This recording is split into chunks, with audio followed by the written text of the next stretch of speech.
अस्सलाम वालेकुम लर्नर्स। आज के लेक्चर में हम डिस्कस करेंगे नॉर्थ वेस्ट कॉर्नर मेथड। बहुत ही इंटरेस्टिंग टॉपिक है ये। इसमें हमारे पास क्या होता है, एक ट्रांसपोर्टेशन प्रॉब्लम हमें गिवन होता है और उसका हमने फिजिबल सॉल्यूशन फाइंड करना होता है। अब देखिए, ट्रांसपोर्टेशन प्रॉब्लम नाम से ही पता चल रहा है हमने क्या करना है, ट्रांसपोर्टेशन करनी है किसी प्रोडक्ट या आइटम की ओरिजिन से डेस्टिनेशन तक। ठीक है। अब यहाँ पे हम इस मेथड को, नॉर्थ वेस्ट कॉर्नर मेथड को समझने से पहले पहले जो उन्होंने हमें प्रॉब्लम दिया हुआ है उसको समझते हैं, देन इसके सॉल्यूशन पे जाएंगे। बेसिकली मैंने देखा क्या है, बहुत नोटिस किया, काफ़ी स्टूडेंट्स में ये चीज़ होती है, उन्हें प्रॉब्लम का नहीं पता होता कि प्रॉब्लम क्या है। सॉल्यूशन को उन्होंने क्रैम किया होता है और वैसे ही पेपर में लिख देते हैं और बस उन्हें मार्क्स से मतलब होता है। देखिए, मार्क्स जो हैं वो आपको मिल ही जाने हैं, डिग्री आपको मिल जानी है। आप कोशिश क्या करें, जो आप काम करें उसे अच्छे से करें। प्रॉब्लम सॉल्विंग आपको आनी चाहिए ताकि कल को आप कहीं पे जाते हैं, देखिए आप इंजीनियर्स टू बी हैं या मैथमेटिशियंस टू बी हैं, तो आपको ये चीज़ें आनी चाहिए, प्रॉब्लम सॉल्विंग आपको आनी चाहिए। और प्रॉब्लम सॉल्विंग के लिए पहले प्रॉब्लम को अंडरस्टैंड करना ज़रूरी है। तो इसलिए जो भी क्वेश्चन प्रॉब्लम गिवन हो, पहले प्रॉब्लम को समझा करें, देन उसके सॉल्यूशन पे जाया करें। तो खैर, भाषण बहुत हो गया, अब चलते हैं क्वेश्चन पे। क्वेश्चन हमारा क्या है, वो कहते हैं obtain initial basic feasible solution आपने फाइंड करना है ट्रांसपोर्टेशन प्रॉब्लम का, जिसकी कॉस्ट और डिमांड टेबल आपको गिवन है। आपको जब भी ये ट्रांसपोर्टेशन प्रॉब्लम मिलेंगे उनमें यूजली आपको इस तरह से टेबल दिया होगा। ठीक है, डिमांड और सप्लाई भी दी होगी। अब इस टेबल को पहले हमने समझना है, बेसिक काम हमारा इसको समझना है, देन हमारा क्वेश्चन देखिए समझे हो गया। इसमें बेसिकली हमारे पास क्या है, देखिए जैसे नाम से ही पता चल रहा है ना, ट्रांसपोर्टेशन प्रॉब्लम है, हमने ट्रांसपोर्टेशन करनी है। अब यहाँ पे ये हमारे पास सप्लाई गिवन है, ठीक है, और ये हमारे पास डिमांड गिवन है। अब इसको समझने के लिए थोड़ा सा हम ये कर लेते हैं, ये जो ओरिजिन और डेस्टिनेशन को समझने के लिए हम मान लेते हैं जो हमारा ओरिजिन है वो फैक्ट्री है कोई। ठीक है, फैक्ट्री 1 है, फैक्ट्री 2, फैक्ट्री 3 एंड फैक्ट्री 4 का नाम दे लेते हैं। और जो हमारी डेस्टिनेशन है वो स्टोर्स हैं, S1, S2, S3 स्टोर्स हैं। यानी कि ये फैक्ट्रीज जो हैं इन्होंने अपनी प्रोडक्ट को ट्रांसपोर्ट करना है इन स्टोर्स को। ठीक है, और इन फैक्ट्रीज की जो सप्लाई है, ये कितनी सप्लाई कर सकती हैं, कितनी प्रोडक्ट सप्लाई कर सकती हैं, वो इनके सामने यहाँ पे गिवन है, इनकी सप्लाईज। और इन स्टोर्स की डिमांड कितनी है, कितनी ये प्रोडक्ट डिमांड कर रहे हैं इन फैक्ट्रीज से, वो भी यहाँ पर गिवन है। ठीक है, ये चीज़ है। और यहाँ पर ये जो दरमियान में बॉक्सेस में वैल्यूज लिखी हुई हैं, इनका मतलब क्या है, जैसे अगर ये 4 लिखा हुआ है तो इस 4 का बेसिकली मतलब क्या है, इस 4 का मतलब ये है कि ये जो फैक्ट्री 1 है, स्टोर 3 को अपनी प्रोडक्ट सप्लाई करने के लिए इसको जो कॉस्ट आ रही है वो 4 है। ठीक है, इसी तरह अगर इस 6 की बात करें तो इस 6 का बेसिकली मतलब क्या है कि जो फैक्ट्री 4 है वो अपनी प्रोडक्ट जब सप्लाई करती है स्टोर 2 को, तो उसमें उसे ट्रांसपोर्टेशन कॉस्ट कितनी आ रही है, उसकी लागत क्या है, वो ये 6 है, ये कॉस्ट लिखी हुई है। तो ये हमारा टेबल है, ये हमारे पास एक्चुअली प्रॉब्लम है। अब इसको हमने सोल्व कैसे करना है, नॉर्थ वेस्ट कॉर्नर मेथड हमारा जैसे नाम से पता चल रहा है। तो यहाँ पे मैं थोड़ा ड्रॉ करती हूँ।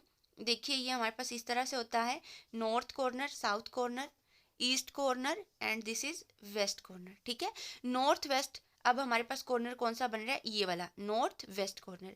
अब यानी कि हमने नाम से पता चल रहा है नॉर्थ वेस्ट कॉर्नर है, तो हमने इस टेबल में से नॉर्थ वेस्ट कॉर्नर को चूज करना है। तो इस टेबल में हमारा नॉर्थ वेस्ट कॉर्नर कौन सा बनेगा, ये वाला। देखिए, जो पहले वाला ये वाला हमारा बॉक्स है, ये वाला कॉर्नर हमारा नॉर्थ वेस्ट कॉर्नर है, और इससे ही हम अपना सोल्यूशन स्टार्ट करते हैं। अब यहाँ पे इस फर्स्ट स्टेप को आपने, मैं इसको फर्स्ट स्टेप का अगर नाम दे दूं, इस फर्स्ट स्टेप को आपने अच्छे से समझना है, बाकी बहुत आसान है। देखिए, फर्स्ट स्टेप हमारा क्या है, ये मैंने चूज कर लिया, नॉर्थ वेस्ट कॉर्नर, पहला कॉर्नर चूज कर लिया। अब इस कॉर्नर में देखिए हमारे पास फैक्ट्री 1 है, फैक्ट्री 1 से हमने स्टोर 1 में सप्लाई करना है। ठीक है, फैक्ट्री 1 से हमने स्टोर 1 में अपनी प्रोडक्ट को सप्लाई करना है और उसके लिए कॉस्ट कितनी है, 2 है, ये चीज़ हमें बता रही है। अब हमारे पास फैक्ट्री 1 की सप्लाई कितनी है, यहाँ पे दी हुई 5 दी हुई है, और डिमांड कितनी है स्टोर 1 की, 7 है। तो अब देखिए, हमारे पास हमने इसकी डिमांड तो स्टोर 1 की 7 है, लेकिन फैक्ट्री 1 से हम सप्लाई करें ना, तो फैक्ट्री 1 की मैक्सिमम सप्लाई कितनी है, 5। तो इसका मतलब हम कितने मैक्सिमम प्रोडक्ट सप्लाई कर सकते हैं, 5 आइटम ही हम यहाँ पे सप्लाई कर सकते हैं, तो वो 5 मैंने यहाँ पे लिख दिया। अब देखिए, ये जो फैक्ट्री 1 है इसकी टोटल सप्लाई 5 थी, और वो 5 की 5 हमने यहाँ पे सप्लाई कर दी हैं। तो अब इसके पास बाकी कितनी सप्लाईज बची, इसके पास बाकी 0 सप्लाईज बची, तो यहाँ पर क्या आ जाएगा, अब 0। इसकी सप्लाई कितनी हो चुकी है, 0। अब क्योंकि इसकी सप्लाई ही 0 हो चुकी है, सारी सप्लाई इसने इसको स्टोर 1 को दे दी है, तो बाकी इनको ये कुछ भी प्रोवाइड नहीं कर सकता, तो इनको हम क्या कर देंगे, कैंसिल कर देंगे। ठीक है। और देखिए बाकी यहाँ पे अब स्टोर वन की डिमांड 5 इसे मिल चुके हैं, बाकी इसकी डिमांड कितनी बच गई 2। टोटल डिमांड इसकी कितनी थी 7, 5 हमने इसे प्रोवाइड कर दिया, अब इसकी डिमांड कितनी रह चुकी है 2 रह चुकी है। ठीक है, तो अब हमारा ये वाला कॉर्नर हो गया। अब हमने क्या करना है, नेक्स्ट कॉर्नर पे मूव करना है। पूरे टेबल में अब नेक्स्ट कॉर्नर हमारा कौन सा बन रहा है, नॉर्थ वेस्ट कॉर्नर, ये वाला कॉर्नर। ठीक है, इस कॉर्नर में देखिए अब हमारे पास फैक्ट्री 2 आ रही है, ठीक है, और स्टोर 1 ही है अभी, क्योंकि स्टोर 1 की डिमांड अभी पूरी नहीं हुई, उसकी डिमांड हमने पूरी करनी है। अब देखिए फैक्ट्री 2 के पास सप्लाई कितनी है 8 है। ठीक है, इसके पास सप्लाई 8 है, लेकिन अभी हमारे पास स्टोर 1 की डिमांड कितनी बाकी है 2। तो हम क्या करेंगे, यहाँ से सिर्फ 2 ही सप्लाई करेंगे। तो ये हमने 2 सप्लाईज कर दिए। ठीक है, 2 आइटम हमने यहाँ पे सप्लाई कर दी, तो 8 में से 2 सप्लाई कर दी, बाकी हमारे पास कितनी आइटम बची, 6 आइटम बची। और अब इसकी डिमांड कितनी रह गई है स्टोर 1 की, स्टोर 1 की डिमांड अब 0 हो गई है, क्योंकि इसकी डिमांड 2 ही थी, वो 2 हमने यहाँ पे आइटम सप्लाई कर दिए। अब इसकी डिमांड कितनी हो चुकी है 0। अब इसकी डिमांड 0 हो चुकी है, तो इसका ये नीचे वाले जितने भी हमारे पास बॉक्सेस बचेंगे उनको हम डिलीट या कैंसिल कर देंगे। ठीक है, अब देखिए हमारे पास ये वाला पोर्शन हो गया, ये वाला पोर्शन, बाकी हमारे पास ये टेबल बचा है। इस टेबल में नॉर्थ वेस्ट कॉर्नर नेक्स्ट हमारे पास कौन सा आ रहा है, ये वाला कॉर्नर। ठीक है, इस कॉर्नर को हम कंसीडर करेंगे। इसमें हमारे पास फैक्ट्री 2 है और स्टोर हमारे पास 2 आ रहा है। ठीक है, अब फैक्ट्री 2 की हमारे पास सप्लाई 6 है और स्टोर 2 की डिमांड 9 है, लेकिन हम कितनी डिमांड इसकी 9 है, लेकिन हम सप्लाई कितना कर सकते हैं, 6 ही सप्लाई कर सकते हैं मैक्सिमम, क्योंकि हमारे पास इसकी सप्लाई मैक्सिमम कितनी है 6 है। तो वो 6 हम यहाँ पे सप्लाई कर देंगे।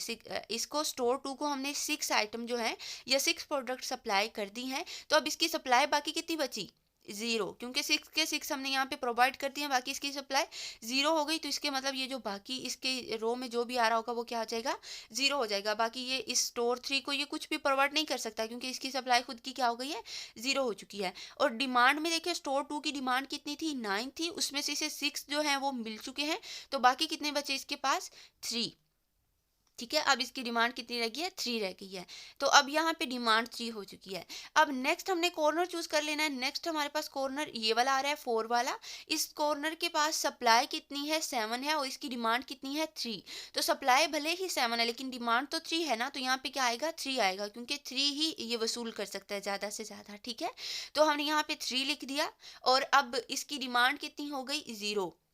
इसके 3 ही डिमांड बाकी थी, वो डिमांड हमने इसकी पूरी कर दी। अब इसकी डिमांड 0 हो गई, तो इसके नीचे वाला ये जो बॉक्स है अब इसको कुछ भी ये नहीं लेगा इसके लिए, क्योंकि इसकी डिमांड ऑलरेडी 0, तो इसको हम कैंसिल कर देंगे। और यहाँ पे देखिए इसकी हमने कितने सप्लाई किए हैं 3 सप्लाई कर दिए, 3 यूनिट्स हमने सप्लाई कर दिए हैं। बाकी कितने यूनिट हमारे पास इसकी सप्लाईज बचेंगी 4 सप्लाईज बचेंगी। ठीक है, अब हमारा नेक्स्ट कॉर्नर ये वाला चूज होगा। इस कॉर्नर में देखिए हमारे पास इसकी डिमांड कितनी है 18 है और सप्लाई कितनी है 4, तो हम मैक्सिमम 4 सप्लाई कर सकते हैं। यहाँ पे 4 आएगा और 4 अब सप्लाई इसकी पूरी हो चुकी है, तो ये 0 हो जाएगा। और यहाँ पे हमारे पास डिमांड अब इसकी 4 हमने इसे प्रोवाइड कर दिया, बाकी कितने यूनिट्स हैं 14 यूनिट्स अब इसकी डिमांड बाकी है। ठीक है, अब नेक्स्ट कॉर्नर हम चूज करेंगे। नेक्स्ट ये वाला एक ही कॉर्नर हमारे पास बचा है। ठीक है, इस कॉर्नर में अब देखिए डिमांड भी 14 है और सप्लाई भी क्या है 14, तो हम यहाँ पे 14 लिख देंगे। और ये हमारी डिमांड और सप्लाई दोनों 0 हो चुकी हैं, क्योंकि हमने इसको 14 यूनिट्स पूरे